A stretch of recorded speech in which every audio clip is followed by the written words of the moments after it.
লিটমেড classic 3 স্টেথোস্কোপের সিরিজে adult diaphragm এবং paediatric diaphragm একসাথে ইনস্টল করা থাকে।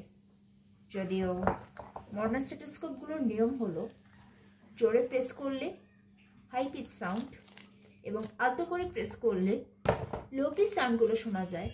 কিন্তু আমাদের সুবিধার্থে যদি চাই যে বেলটাকে বেলের মতোই ব্যবহার করব, এই জোরে চাপ আস্তে চাপ এসবের ঝামেলায় যাব না, এক্ষেত্রে আমরা পেডিয়াট্রিক ডায়াফ্রামটাকে খুলে ফেলতে পারি। কিন্তু খুলে ফেলতে যাওয়ার একটা বড় কনসার্ন থাকে যে এত দাম দিয়ে স্টেথোস্কোপটা কিনেছি, খুলতে গিয়ে যদি নষ্ট হয়ে যায় বা ছিঁড়ে যায়, এক্ষেত্রে কিন্তু অনেকগুলো টাকার একটা জরিমানা লাগে, আবার কষ্টও লাগে নষ্ট হয়ে গেলে, স্পেয়ার পার্টসগুলো নষ্ট হয়ে গেলে। সেক্ষেত্রে আমরা সেফলি এবং কোনো রকম ইনজুরি না করে কীভাবে এটাকে খোলা যায় সেটা আমি ডেমনস্ট্রেট করার চেষ্টা করব। এক্ষেত্রে হাত একদম তেলতেলে ভাব থাকা যাবে না, ঘাম ভাব থাকা যাবে না। ধুয়ে আমি কটকটো করে শুকনো করে এনেছি। তো যেটা করব, এখানে কিন্তু রাবার পার্টটা আছে।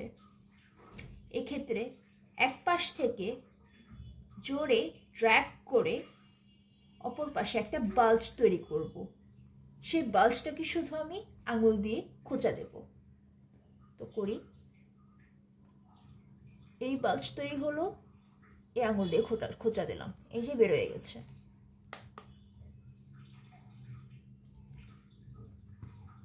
এরপর এই জায়গাটায় আমি একটি নন চিল রাবার রিমটা লাগিয়ে নেব। খাপের সাথে খাপ মেলায় চাপ দিয়ে দিব, লেগে যাবে। এই তো।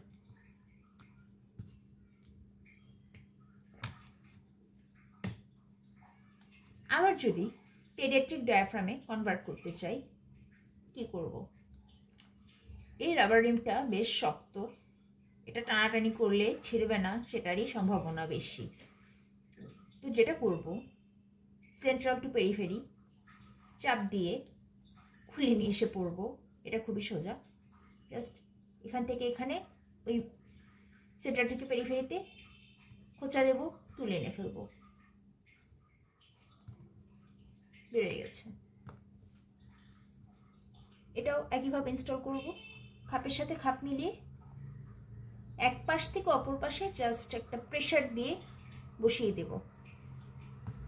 এই খাপ এখান থেকেই শুরু করি।